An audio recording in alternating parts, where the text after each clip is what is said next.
चलिए दोस्तों, आज हम लोग अपना जो बिहार करंट अफेयर है सीरीज है उसको मास्टर वीडियो के रूप में हम लोग बिहार करंट अफेयर को विस्तार पूर्वक से देखेंगे। तो आज का करंट अफेयर को सेशन को स्टार्ट करता हूं। आज का बिहार करंट अफेयर में जो नई सरकार बनी नीतीश कुमार के गठबंधन में, उसमें 7 निश्चय 2 को लागू किया गया। तो 7 निश्चय 2 के अंतर्गत कितना 7 वो क्या क्या बात है, तो युवा शक्ति बिहार की प्रगति। 7 निश्चय के अंतर्गत पहला निश्चय क्या है, तो युवा शक्ति बिहार की प्रगति। दूसरा है सशक्त महिला सक्षम महिला, सशक्त महिला सक्षम महिला। तीसरा है हर खेत में सिंचाई के लिए पानी। तीसरा है हर खेत में सिंचाई के लिए पानी। चौथा है स्वच्छ गांव समृद्ध गांव, स्वच्छ गांव समृद्ध गांव। और पांचवा है स्वच्छ शहर विकसित शहर, पांचवा स्वच्छ शहर विकसित शहर। छठवां सुलभ संपर्कता, सुलभ संपर्कता मतलब रोड से निर्माण किया जाएगा, रोड को निर्माण किया जाएगा। और अंतिम है सातवां सबके लिए स्वास्थ्य सुविधाएं, सबके लिए स्वास्थ्य सुविधाएं। और जो 7 निश्चय 1 था उसका अलग था। तो 7 निश्चय 1 और 7 निश्चय 2 में क्या अंतर है इसको देखेंगे। तो 7 निश्चय पार्ट 1 में लागू हुआ था 2015 से स्टार्ट हुआ, और जो 7 निश्चय 2 जो 2020 में लागू हुआ, तो 1 में था कि आर्थिक युवाओं को हल और बल, आर्थिक हल युवाओं को बल। 7 निश्चय पार्ट 1 में क्या था, आर्थिक युवाओं को बल, जबकि 7 निश्चय 2 में है युवा शक्ति बिहार की प्रगति, युवा शक्ति बिहार की प्रगति। जबकि दूसरा निश्चय में है क्या, पार्ट 1 में 7 निश्चय प्रथम में आरक्षित रोजगार महिलाओं को अधिकार, आरक्षित रोजगार महिलाओं को अधिकार, आरक्षित रोजगार महिलाओं को अधिकार। और इसमें था कि सशक्त महिला सक्षम महिला, उसमें था आरक्षित रोजगार महिलाओं को अधिकार, जबकि इसमें था कि सशक्त महिला सशक्त महिला सक्षम महिला, सशक्त महिला सक्षम महिला। इसमें था कि हर घर बिजली लगातार दिया जाएगा। पार्ट 1 में क्या था, हर घर बिजली लगातार, जबकि पार्ट 2 में था कि जब घर में बिजली चल गया तो खेत में बिजली के लिए हर खेत में सिंचाई के लिए पानी, हर खेत में सिंचाई के लिए पानी। जबकि चौथा निश्चय था कि हर घर नल जल, हर घर नल जल। 7 निश्चय प्रथम 1 के है, जबकि हर घर स्वच्छ गांव समृद्ध गांव। जब हर घर नल जल चल जाएगा तो स्वच्छ गांव समृद्ध गांव। 7 निश्चय 2 में हर घर पक्की गली नाली, तो जब पक्की गली नाली हो जाएगा तो हर स्वच्छ शहर और विकसित शहर, स्वच्छ शहर विकसित शहर। और 6वां है शौचालय निर्माण घर का सामान, शौचालय निर्माण घर का सामान, शौचालय निर्माण घर का सामान। जबकि सुलभ संपर्कता 7 निश्चय 2 में क्या है, सुलभ संपर्कता। और 7वां में क्या है, अवसर बढ़े आगे पढ़े, अवसर बढ़े आगे पढ़े। और 7 निश्चय 2 के अंतर्गत सबके लिए स्वास्थ्य सुविधा, सबके लिए स्वास्थ्य सुविधा। बिहार के आर्थिक सर्वेक्षण को पढ़ूंगा। बिहार के आर्थिक सर्वेक्षण जो 2022-23 में बिहार का आर्थिक सर्वेक्षण आया, उसका हम लोग डिटेल से देखते हैं। तो 27 फरवरी 2023 को बिहार के वित्त मंत्री विजय कुमार चौधरी ने बिहार विधानसभा के बजट सत्र के पहले दिन राज्य का कौन प्रकार का, तो 17वां क्रम का आर्थिक सर्वेक्षण पेश किया। इस सर्वेक्षण को 14 अध्याय में बांटा गया। कितना अध्याय में, 14 अध्याय में। तो कब आर्थिक सर्वेक्षण प्रस्तुत किया गया? तो 27 फरवरी 2023 को। किसके द्वारा? तो विजय कुमार चौधरी, जो वर्तमान में बिहार सरकार के वित्त मंत्री थे। वर्तमान में बिहार सरकार के वित्त मंत्री हैं। कौन सा क्रम का? तो 17वां क्रम का। कौन सा क्रम का? तो 17वां क्रम का आर्थिक सर्वेक्षण। कौन सा क्रम का?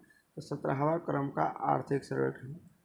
इसे क भागों में बांटा गया है? तो इसे 14 अध्याय में बांटा गया है, जो इस प्रकार है।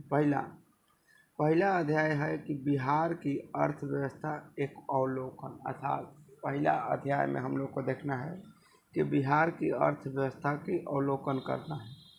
दूसरा में है राजकीय वित्त व्यवस्था, अर्थात दूसरा में है कि राज्य सरकार की जो भी वित्त व्यवस्था संबंधी कानून नियम है उसे हम लोग को देखना है। तीसरा अध्याय में है कि कृषि सेक्टर और उससे संबंधित कुछ बातें को देखना है, कृषि संबंधित बातें।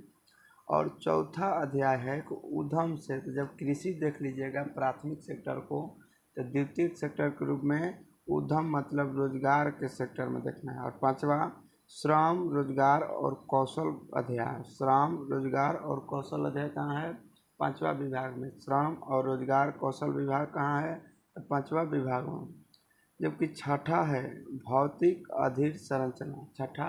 भौतिक अधीर संरचना और 7वां है ई गवर्नेंस, मतलब केरल जिस प्रकार से ई गवर्नेंस को 100% डिजिटलीकरण किया है, उसी प्रकार बिहार सरकार ने ई गवर्नेंस की शुरुआत की है। कौन सा अध्याय में? 7वां अध्याय में। 8वां है ऊर्जा संबंधित कुछ नियम प्रावधान या आर्थिक सर्वेक्षण आया है, तो कुछ में 8वां अध्याय में। जबकि 9वां है ग्रामीण विकास संबंधित कुछ बातें। ग्रामीण विकास संबंधित बातें किस में है? तो 9वां में। जबकि 10वां में है, जब ग्रामीण विकास की बात की गई तो 10वां में शहरी विकास की बात की गई है। 10वां में शहरी विकास की बात की गई। और 11 में है बैंकिंग और उससे संबंधित क्षेत्र। और 12 में है मानव विकास और 13 में है बाल विकास। 11 में बैंकिंग संबंधित सेक्टर और 12 में मानव विकास और 13 में बाल विकास और 14 में पर्यावरण, जलवायु परिवर्तन और आपदा प्रबंधन से आर्थिक सर्वेक्षण के बारे में बात की गई है। तो हम लोग देखेंगे आज का पहला अध्याय का अंतर्गत क्या है। तो पहला अध्याय है बिहार की अर्थव्यवस्था का एक अवलोकन। पहला अध्याय क्या है? बिहार की अर्थव्यवस्था का एक अवलोकन, मतलब बिहार की जो अर्थव्यवस्था है उसका हम लोग अवलोकन करेंगे। अब तो उसमें नंबर 1 है बिहार की अर्थव्यवस्था में 2021-22 में जो जोरदार वापसी या वृद्धि की है। त्वरित अनुमान के अनुसार स्थिर मूल्य पर, जब स्थिर मूल्य 2011-12 के आधार वर्ष कहा जाता है, उस मूल्य पर सकल राज्य घरेलू उत्पाद अर्थात जीएसडीपी में 2020-21 में लगभग 3.2% की तुलना में 10.98% की जबरदस्त वृद्धि हुई है। कितना वृद्धि हुई है?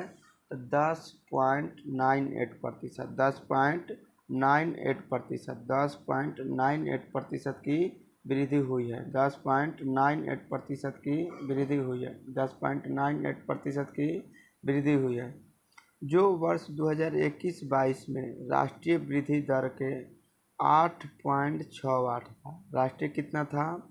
8.68। जबकि राज्य बिहार सरकार वाला कितना था? 10.98% था। जबकि राष्ट्रीय कितना था? तो राष्ट्रीय जीडीपी में वृद्धि दर 8.68 था। 8.68 था। तो इस एक नंबर से हम लोग को पता चला कि बिहार का राज्य का जो घरेलू जीडीपी है उसमें दमदार वृद्धि हुई है। तो कितना वृद्धि हुआ है? 10.98%। कितना? 10.98%।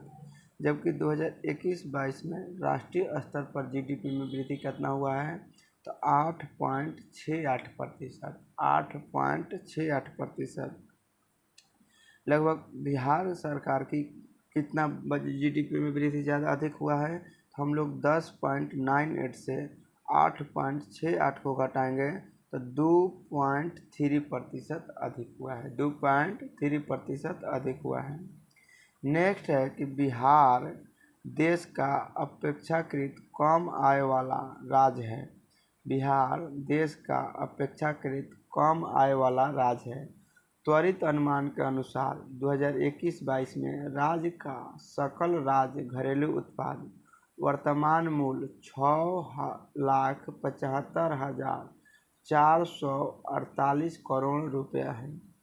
बिहार की जीडीपी कितना है, तो वर्तमान मूल्य पर 6,75,448 करोड़ रुपया है और वह जो 2011-12 के स्थिर मूल्य पर 4,28,065 करोड़ रुपया था। वहीं वर्तमान 2021-22 में राज्य का निवल से राज्य घरेलू उत्पाद वर्तमान मूल्य पर 6,14,431 करोड़ 6,14,431 करोड़ रुपया है। हमने देखा कि वर्तमान जीडीपी कितना, तो 6,75,448 करोड़, और जबकि देखा जाए कि स्थिर मूल्य 2011-12 पर देखा जाए तो 4,28,065 करोड़ 4,28,065 करोड़ रुपया था। वहीं वर्तमान 2021-22 में राज्य का निवल राज्य घरेलू उत्पाद कितना वर्तमान कितना है, तो 6,14,431 करोड़ है। जबकि 2011-12 के स्थिर मूल्य पर देखा जाए निवल राज्य घरेलू उत्पाद जीडीपी था, ये कौन सी है, निवल राज्य घरेलू उत्पाद जीडीपी में देखा जाए तो 6,75,448 करोड़ रुपया वर्तमान मूल्य में है। जबकि आधार वर्ष 2011-12 के मूल्य पर देखा जाए तो 4,28,065 करोड़ था 4,28,065 करोड़ था। वहीं जब राज्य का निवल राज्य घरेलू उत्पाद देखा जाए, जीडीपी को नहीं, निवल राज्य घरेलू उत्पाद, क्या निवल राज्य घरेलू उत्पाद को देखा जाए तो वर्तमान मूल्य पर 6,14,431 करोड़ 6,14,431 करोड़ रुपया है। और 2011-12 के स्थिर मूल्य पर राज्य का निवल घरेलू उत्पाद देखा जाए तो 3,82,274 करोड़ 3,82,274 करोड़ 3,82,274 करोड़ रुपया था। फलतः बिहार का प्रति व्यक्ति आय सकल राज्य घरेलू उत्पाद वर्तमान मूल्य पर 54,383 रुपया है।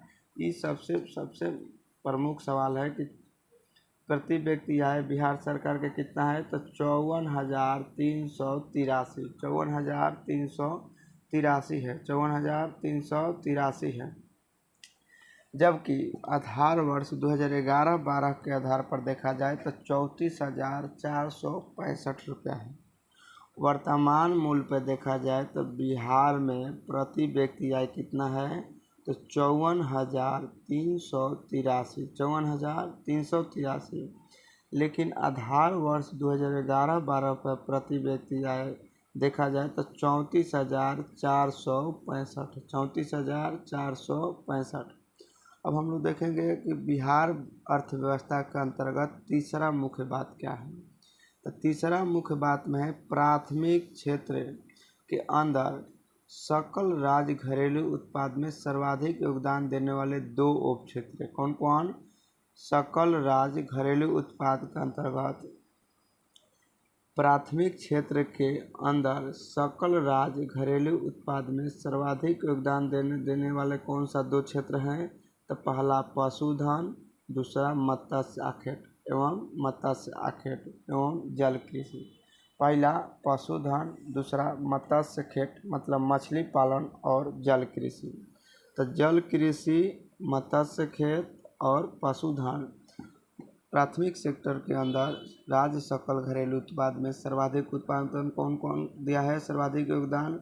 तो पहला पशुधन, दूसरा मछली पालन, तीसरा जल कृषि जो जल से संबंधित कृषि है, जैसे मखाना, सिंघाड़ा वाला पानी वाला सिंघाड़ा जिनकी वृद्धि दरें 2017-18 और 2021-22 के बीच लगभग 9.5%, कितना 9.5%, लगभग कितना 9.5%, लगभग कितना 9.5%, लगभग 9.5%।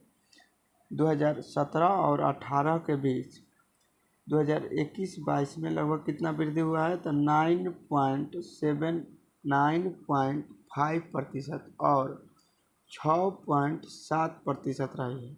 6.7% रही है। 6.7% रही है। हालांकि उत्खनन और खनन के क्षेत्र में देखा जाए तो 90% की उच्च दर से वृद्धि हुई है। खनन और उत्खनन के क्षेत्र में कितना हुई है? तो लगभग 90% तक से हो गई है।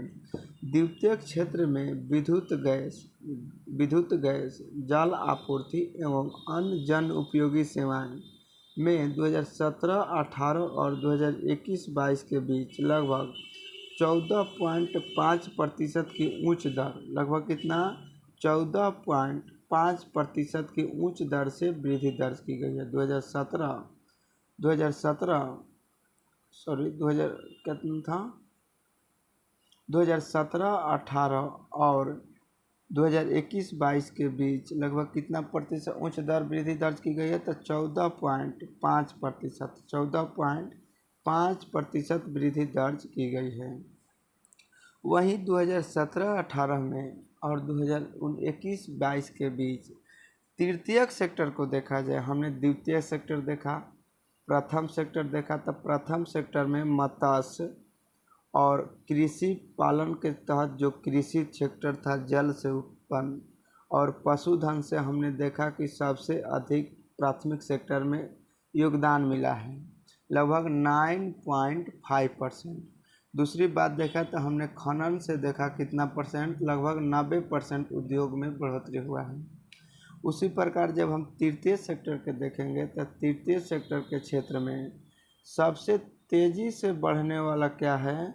तो सबसे तेज़ी से बढ़ने वाले जलयायु क्षेत्र यायु परिवहन लगभग 10.5% का भंडारण है। यायु परिवहन कितना है? 10.5%, 10.5% की बढ़ोतरी हुआ है। वहीं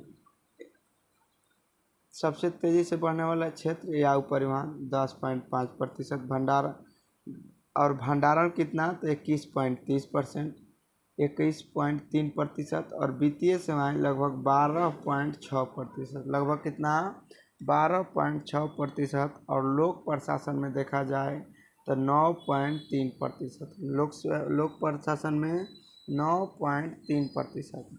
तो तृतीय सेक्टर में सबसे ज़्यादा तेज़ी से बढ़ने वाला क्षेत्र यायु परिवहन, सबसे बढ़ने वाला क्षेत्र यायु परिवहन, जबकि कृषि सेक्टर में मत्स्य पालन, पशुधन और कृषि जल कृषि, कृषि के अंतर्गत जल कृषि। जबकि तृतीय सेक्टर में देखा जाए तो सबसे ज़्यादा योगदान या बढ़ने वाला तो यायु परिवहन, कितना लगभग 10.5%, लगभग कितना 10.5%। अब हम लोग देखेंगे कि बिहार अर्थव्यवस्था के अंतर्गत जो चौथा अवलोकन है उसको देखेंगे। तो चौथा अवलोकन के अंतर्गत लिखा है कि सकल राज्य घरेलू उत्पाद में प्रमुख क्षेत्रों के हिस्से के लिहाज से देखें तो 2021-22 में प्राथमिक क्षेत्र का हिस्सा 2020-21 के 21% से थोड़ा घटकर 21.4% से थोड़ा घटकर 21.2% रह गया। कितना 21.4% से घटकर 21.2% रह गया, जो द्वितीय क्षेत्र में भी थोड़ी गिरावट आई है। प्राथमिक सेक्टर में कितना गिरावट आई है, तो लगभग 0.2%, लगभग 0.2%। तो फिलहाल प्राथमिक सेक्टर का योगदान बिहार सरकार के बजट में कितना है, तो 21.2%। कितना, 21.2%, लगभग 21.2%। और थोड़ा सा गिरावट द्वितीयक सेक्टर में भी आया है। द्वितीयक सेक्टर में कितना गिरावट आया है, तो 2020-21 के 19.3% से 2021-22 में 18.1% ही रह गया है। लगभग 2020-21 में कितना परसेंट था, 19.93%, और 2021-22 में लगभग 18.1% ही रह गया, अर्थात कितना कमी हुआ है, तो 1.2% की कमी हुई है। वहीं तृतीयक क्षेत्र का हिस्सा देखा जाए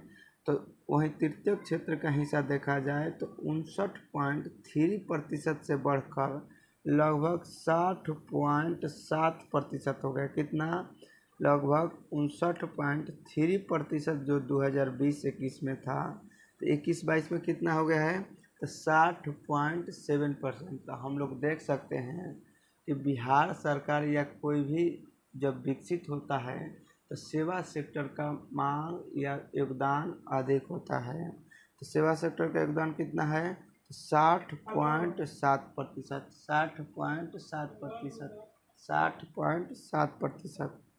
नेक्स्ट है हम लोग को पाँचवा के अंतर्गत 2020-21 में प्रति व्यक्ति सकल राज्य घरेलू उत्पाद के लिहाज से 38 जिला की रैंकिंग में 3 सबसे समृद्ध जिला।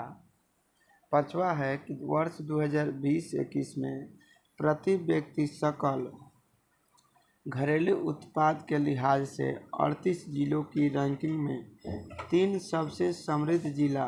पटना 1,15,239, 1,15,239।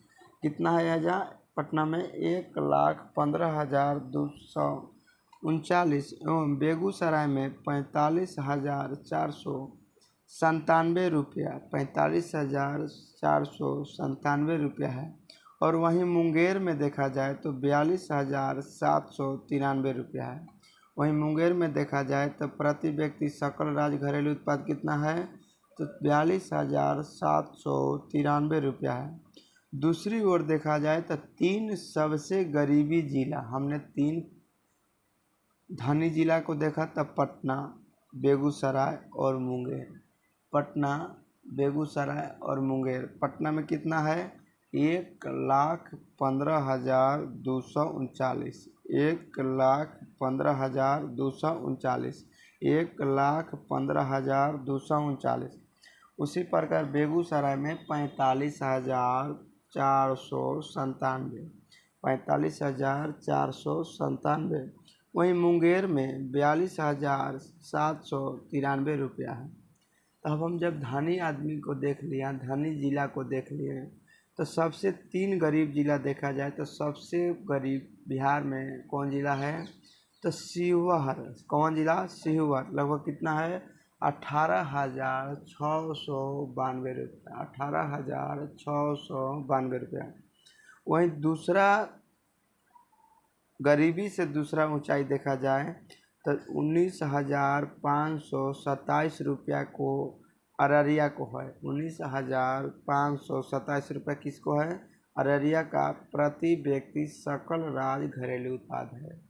प्रति व्यक्ति सकल राज्य घरेलू उत्पाद अररिया के कितना जिला का है, 19,527 रुपया। वहीं सीतामढ़ी 20,631 रुपया है। सीतामढ़ी में कितना है, 20,631 रुपया है। अब हम लोग जो 14 अध्याय था उसके अंतर्गत हम लोग दूसरा अध्याय देखते हैं। दूसरा अध्याय के अंतर्गत राजकीय वित्त व्यवस्था। अब हम लोग देखेंगे कि जो बिहार सरकार का राजकीय वित्त व्यवस्था के बारे में क्या क्या कहा गया है आर्थिक सर्वेक्षण 2021-22 के अंतर्गत, 2022-23 के अंतर्गत। नेक्स्ट है कि आर्थिक रूप से वापसी करने के कारण राज्य सरकार कि राजकोषीय स्थिति 2021-22 में मजबूत हुई, जैसे कि राज्य सरकार की राजस्व प्राप्ति 2021-22 में काफ़ी बढ़ी और राज्य सरकार ने अपनी बढ़ी राजस्व प्राप्ति का उपयोग व्यय के बढ़े स्तर को समर्थन देने और राजस्व घाटा तथा राजकोषीय घाटा दोनों में कमी लाने के लिए किया है। इससे हम लोग को क्या समझ विकसित होता है कि आर्थिक रूप से वापसी करने के कारण राज्य सरकार की राजकोषीय स्थिति जो 2021-22 में मजबूत हुई है, जैसे कि राज्य सरकार की राजस्व प्राप्ति 2021-22 में काफ़ी बढ़ी है। क्या हुई है? 2021-22 में काफ़ी बढ़ी है। इसका कारण है कि जो पहले राज्य सरकार ने राजस्व घाटा और राजकोषीय नीति को दोनों को कमी लाने के लिए एक नियम बनाया, एक वादा किया, उसी के कारण यहाँ राजकोषीय घाटा कम हुआ और काफ़ी राजस्व की प्राप्ति हुई है। तो हम लोग वित्तीय बजट के अंतर्गत क्या देखेंगे? दूसरा पॉइंट है वर्ष 2021-22 में राज्य सरकार का कुल व्यय 1.93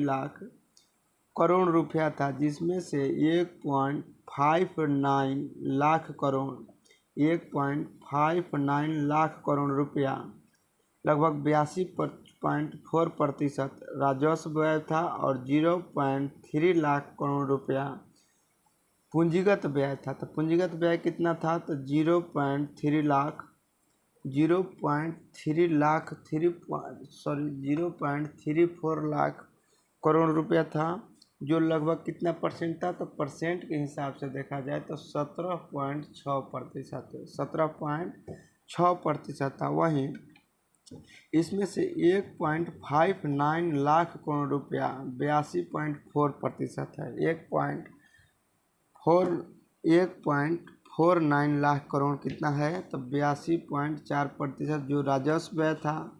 हमने कुल व्यय को दो भाग में बांटा है, राजस्व व्यय और पूंजीगत व्यय। राजस्व व्यय में 1.59 और पूंजीगत व्यय में 0.34 पूंजीगत व्यय में 0.34 लाख करोड़ को लगभग जो 17.6% था। अब लोग हम देखेंगे कि तीसरा पॉइंट में क्या है, जो अध्याय दूसरे के अंतर्गत तीसरा पॉइंट में क्या है। तो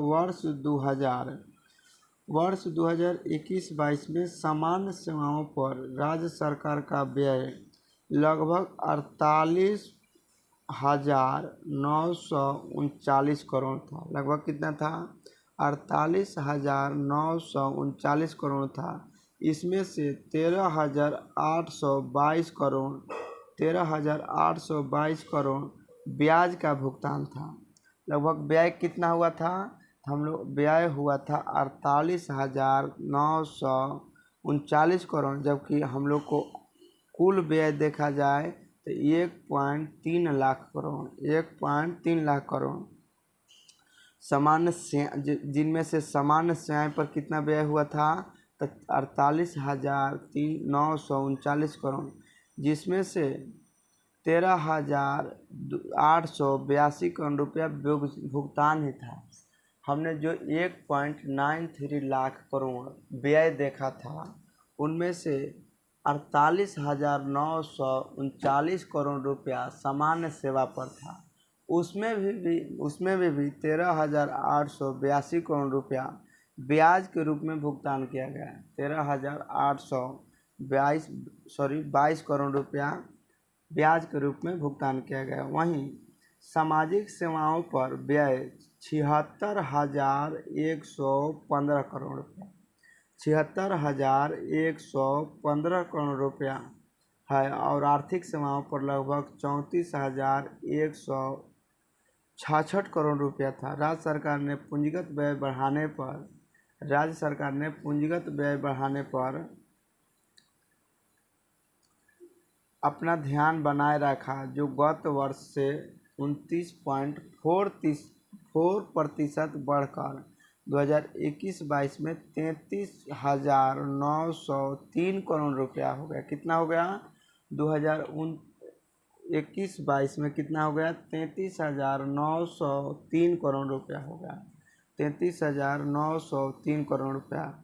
उसी क्रम में हम लोग देख रहे हैं चौथा वित्तीय अध्याय दूसरे के अंतर्गत हम लोग देख रहे हैं। अभी तक हमने 14 अध्याय को देखना है, तो हमने अभी तक प्रथम अध्याय को ख़त्म किया कि बिहार अर्थव्यवस्था के एक प्रकार का अवलोकन को ख़त्म किया। अब हम लोग बिहार के वित्तीय आर्थिक सर्वेक्षण को देख रहा हूँ। वित्तीय आर्थिक सर्वेक्षण के अंतर्गत चौथा पॉइंट को देख रहा हूँ। तो चौथा पॉइंट के अंतर्गत लिखा है वर्ष 2021-22 में गत वर्ष की अपेक्षा राजस्व लेखे में प्राप्ति लगभग कितना प्रतिशत बढ़ा है? तो 29.9% बढ़कर 1,58,797 करोड़ रुपया हो गई। कितना हो गई? 1,58,797 करोड़ रुपया हो गई। जबकि इस लेखे में व्यय देखा जाए तो 14.1% बढ़ा। लेखे की प्राप्ति देखा जाए तो 23.9% बढ़कर 1,58,797 करोड़ रुपया हो गई। जबकि लेखे की व्यय देखा जाए तो 14.1% बढ़ा। कितना बढ़ा? 14.1%। जबकि लेखे की प्राप्ति कितना बढ़ा? तो लेखे की प्राप्ति आपको बढ़ा 23.9%। अब हम लोग देखेंगे कि इसके चलते राज्य सरकार अपना राजस्व घाटा 96.93% से घटाकर 2020-21 में 11,325 करोड़ रुपया से महज 422 करोड़ रुपया तक लाने में सफल रही। कितना किया? लगभग 96.3% घटाकर 96 पॉइंट, अपने आप में बहुत बड़ा प्रतिशत है। अपना राजस्व घाटा कितना घटाया? तो 96.3% घटाकर लगभग 11,000 जो राजस्व घाटा था 11,325 करोड़ से महज कितना ला दिया? 422 करोड़। लगभग 422 करोड़। लगभग 422 करोड़। देख रहे हैं कितना कम किया? 11,000। कहाँ 11,000, कहाँ 400? 4,000 नहीं, 400। तो लगभग कितना परसेंट? तो 96.3%। ट्रिक से याद करना है। 9 6 3, 3 दूनी 6, तितरी का 9, 3 दूनी 6, तितरी का 9, अर्थात 96.3% कम किया है। लगभग 11,325 करोड़ जो घाटा जाता था राजकोषीय घाटा, उसको कितना कम कर दिया है? तो 96.3% कम किया है। तो अब कितना हो रहा है? तो 422 करोड़ तक लाने में सफल रही। राज्य सरकार ने 2021-22 में अपने स्रोतों से 38,839 करोड़ रुपया राजस्व संग्रहित किया। इसमें से करों से संग्रहित राजस्व 34,885 करोड़ रुपया है। कितना है? संग्रहित राजस्व 34,885 करोड़ रुपया है, जो लगभग कितना प्रतिशत में देखा जाए तो 89.7%। तथा करतर राजस्व देखा जाए तो 3,984 करोड़ रुपया है। 3,984 करोड़ रुपया है, जो लगभग 10.3% है। कितना है? 10.3% है। दोनों को जोड़िएगा तो 38,839। 38,839 ये क्या है? राजस्व संग्रहित किया। कितना राजस्व संग्रहित किया? 38,839। अब हम लोग देखेंगे नेक्स्ट 6 नंबर कि वर्ष 2021-22 में केंद्र सरकार से राज्य सरकार को होने वाला सकल वित्तीय अंतरण अर्थात पैसा मिलने वाला 1,29,486 1,29,486 करोड़ रुपया था। कितना था? 1,29,486 करोड़ रुपया था। इसमें से 91,353 करोड़ रुपया केंद्रीय करों में राज्य के हिस्से के तौर पर प्राप्त हुआ। जो 1,29,486 करोड़ प्राप्त हुआ, उनमें से 1,29,486 करोड़ रुपया प्राप्त हुआ, उनमें से 91,353 करोड़, लगभग 1 लाख से थोड़ा कम 91,353 करोड़ रुपया केंद्रीय राजस्व करों को राज्य के हिस्से के बतौर प्राप्त हुए। और सहायता के रूप में कितना प्राप्त हुए? सहायता के रूप में प्राप्त हुए 28,606 करोड़, 28,606 करोड़, 28,606 करोड़ प्राप्त हुआ। जबकि ऋण के तौर पर देखा जाए तो 8,000। तो मोटा मोटी याद करना है कि सहायता के रूप में 28,000 और कर के हिस्सा के रूप में 91,000 और ऋण के रूप में 8,527 करोड़ रुपया दिया गया है, जो कुल मिलाकर कितना केंद्र से प्राप्त हुआ है? 1,29,486 करोड़, 1,29,486 करोड़, 1,29,486 करोड़ रुपया। और नेक्स्ट देखा जाए वित्तीय संबंधी का, हम लोग अध्याय 2 देख रहे हैं, तो अध्याय 2 में ही देखा जाए तो 7वां पॉइंट है कि वर्ष 2021-22 में राज्य सरकार का प्रथम घाटा 2020-21 के 17,344 करोड़ रुपया से घटकर 11,729 का, कितना? 17,334 करोड़ रुपया से घटकर 11,729 करोड़ रुपया रह गया। कितना? तो 2021-22 में 2020-21 के तुलना में जो 2020-21 में 17,344 करोड़ रुपया राजकोषीय घाटा या प्राथमिक घाटा होता था, वह 2021-22 में 11,729 करोड़ तक ही रह गया। 11,729 तक रह गया। अपने आप में एक शुभ संकेत है, बिहार को विकास की ओर अग्रसर होने के लिए एक प्रकार की शुभ संकेत है। तो इस प्रकार राज्य सरकार का राजकोषीय घाटा 2020-21 में 29,828 करोड़ रुपया तथा 21-22 में 25,551 करोड़ रुपया। हमने प्राथमिक घाटा को देखा 17,000 पहले होता था, लेकिन वर्तमान में 11,000 करोड़। कितना? 11,729 करोड़, 11,729 करोड़। और यदि राजकोषीय घाटा को देखा जाए तो 2020-21 में कितना होता था? तो 29,828 करोड़, 29,828 करोड़। जबकि 2021-22 में देखा जाए तो 25,551 करोड़, 25,551 करोड़ रुपया ही रह गया। यह घाटे में यह कमी महामारी के कारण चुनौतीपूर्ण 2020-21 के तुलना में 2021-22 में राज्य सरकार की वित्तीय स्थिति में सुधार की संकेत। हमने पीछे भी बताया था। इससे सीधा स्पष्ट हो रहा है कि बिहार सरकार या कोई भी सरकार की जब प्राथमिक घाटा और राजकोषीय घाटा में कमी आ रही है तो एक विकास की ओर यह स्थिति सुधार हो रहा है, विकास और स्थिति सुधार हो रहा है। नेक्स्ट है 8वां टॉपिक है अध्याय 2 के अंतर्गत और अंतिम इस टॉपिक है वर्ष 2021-22 में राज्य सरकार राज्य सरकार का सकल ऋण ग्रह 40,445 करोड़ रुपया था। कितना था?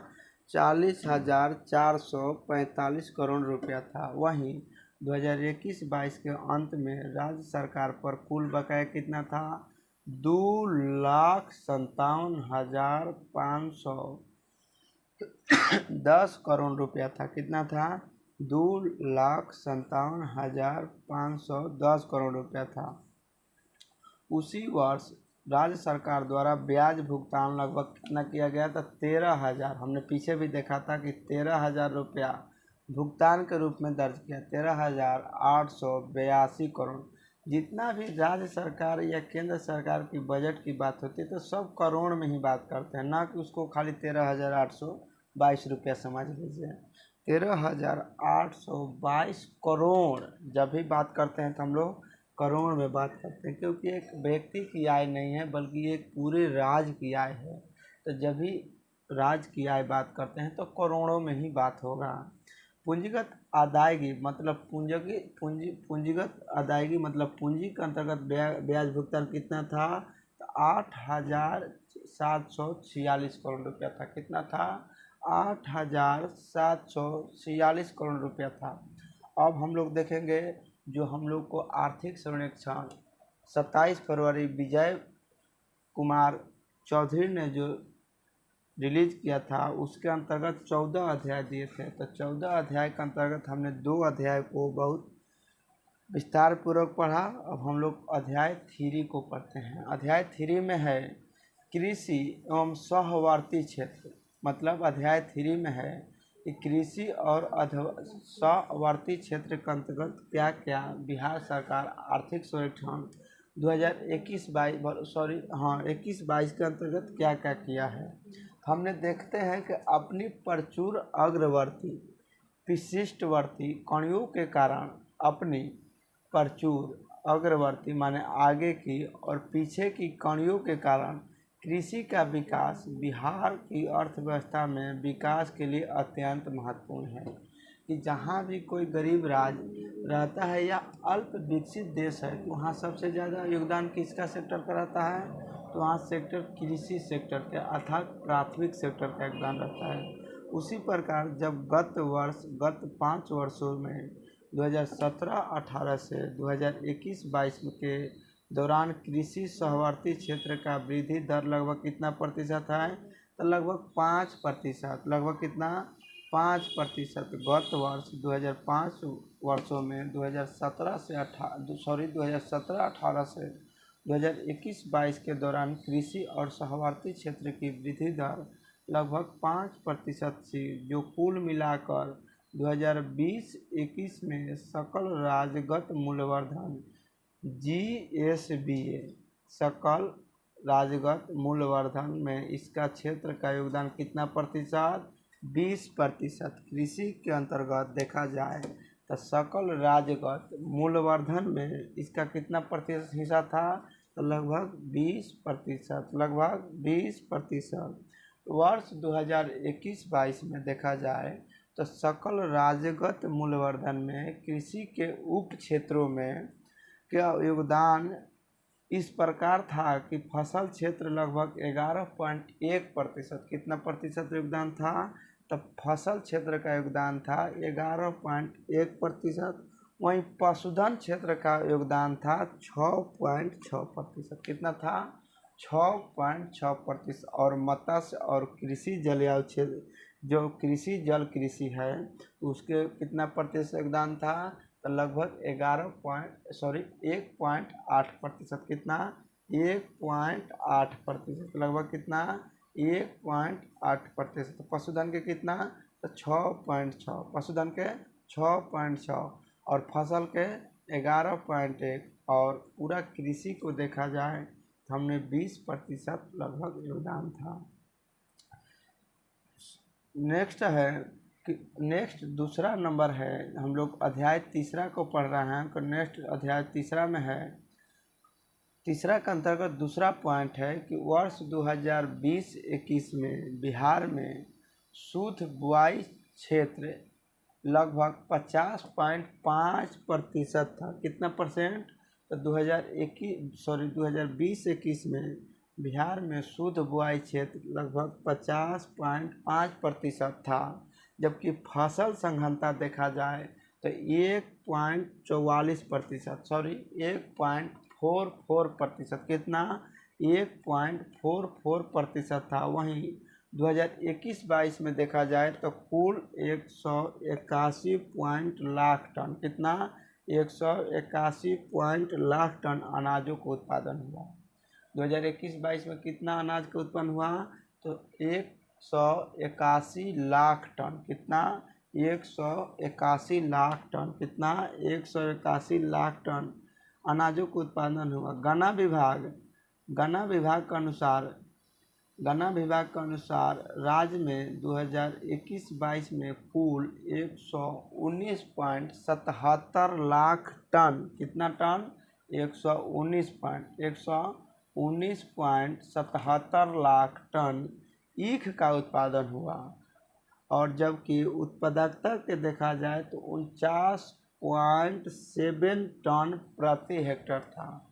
कुल टन उत्पादन में देखा जाए तो 119.77 लाख टन ईख का उत्पादन हुआ 2021-22 में। 2021-22 में गन्ना का उत्पादन कितना हुआ तो लगभग 119.77 लाख टन ईख का उत्पादन हुआ। जबकि उत्पादकता से देखा जाए, उत्पादकता के प्रतिशत, उत्पादकता उसे कहते हैं कि 1 हेक्टेयर में कितना टन ईख उत्पन्न हो रहा है। तो एक प्रति हेक्टेयर में कितना हो रहा है तो 49.7 टन, 49.7 टन।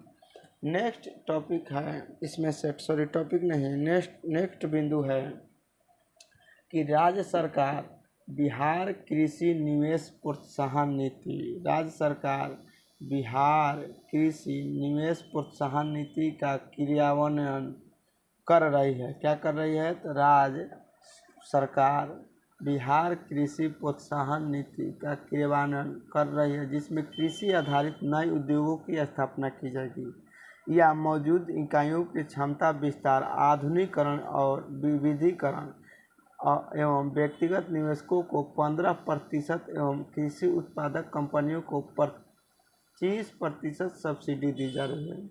इसका कहने का अर्थ यह है कि राज्य सरकार जो बिहार कृषि निवेश प्रोत्साहन नीति का क्रियान्वयन कर रही है, जिसके अंतर्गत नए नए उद्योगों की स्थापना की जाए। क्या किया जाएगा, नए नए उद्योगों की स्थापना किया जाएगा, जिसमें व्यक्तिगत निवेशकों को 15% और कृषि उत्पादक कंपनियों को 25% तक की सब्सिडी दी जाएगी। व्यक्तिगत व्यक्तियों को कितना दिया जाएगा, निवेशकों को तो 15%, जबकि कृषि उत्पादक कंपनियों को लगभग 25% सब्सिडी दी जाएगी।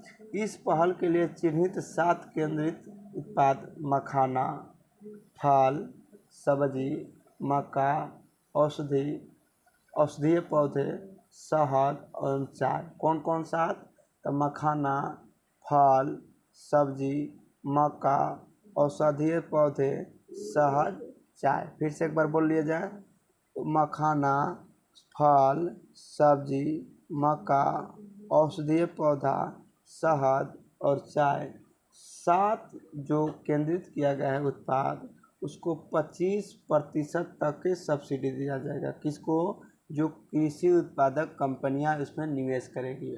और यदि कोई व्यक्तिगत निवेशक करेगा तो उसे कितना सब्सिडी दिया जाएगा, 15%। इनमें से कौन कौन है, कौन कौन नहीं है कृषि उत्पाद, तो 7 को याद करना है, इसके अलावा कोई नहीं है। 7 को कौन कौन, तो सबसे पहले याद करना है मखाना, मखाना के बाद फल, सब्जी, मक्का, औषधीय पौधा, शहद और चाय, औषधीय पौधा एवं चाय। अब हम लोग देखते हैं तीसरा जो पढ़ रहे हैं अध्याय, उसके अंतर्गत चौथा नंबर पढ़ रहे हैं। क्या पढ़ रहे हैं, चौथा टॉपिक पढ़ रहे हैं। तो डीएनए फिंगर प्रिंटिंग के जरिए मक्का एवं धान के संकर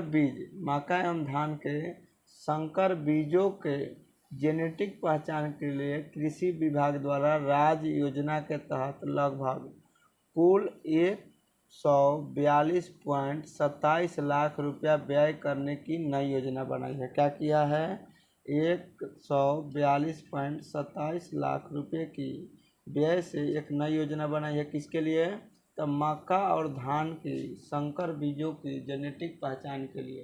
तो आपको कमेंट में बताना है कि डीएनए फिंगर प्रिंटिंग किस राज्य में स्थापना किया गया है।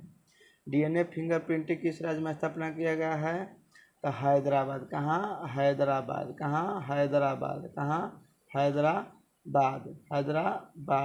हैदराबाद जो तेलंगाना की राजधानी है। नेक्स्ट है जैविक और टिकाऊ खेती